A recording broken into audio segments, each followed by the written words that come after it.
Hello, সবাই কেমন আছো? আশা করি খুব ভালো আছো। আর অনেকদিন পর লং ভিডিও শেয়ার করলাম। আমি মাঝে, মাঝে তোমাদের সাথে শর্ট ভিডিও শেয়ার করি। লং ভিডিও আমার সেভাবে শেয়ার করা হয় না। আজকে ভাবলাম না করেই ফেলি।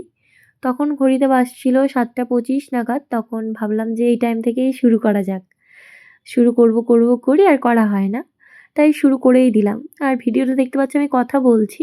আমি ফার্স্টে ভেবেছিলাম ভিডিওর সাথে, সাথেই আমি ভয়েসটা দিয়েই রাখবো। কিন্তু পরে শুনতে গেলাম ভীষণ আওয়াজ হচ্ছিল।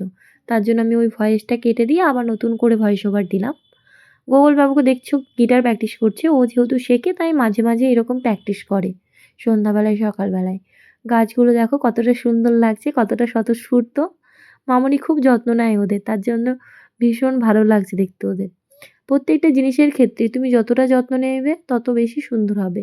সেটা সম্পর্ক বলো, বাড়িঘর বলো, গাছপালা বলো, প্রত্যেকটা জিনিসের ক্ষেত্রে যত্ন যত তত স্বতঃস্ফূর্ত, তত সুন্দর। এদিকে আমাদের চা খেতে ইচ্ছে হচ্ছিল বলে আমি চা বসিয়ে দিয়েছি। এই চায়ের প্রতি ভালোবাসা আমার জন্মেছিল কল্যাণীতে থাকাকালীন।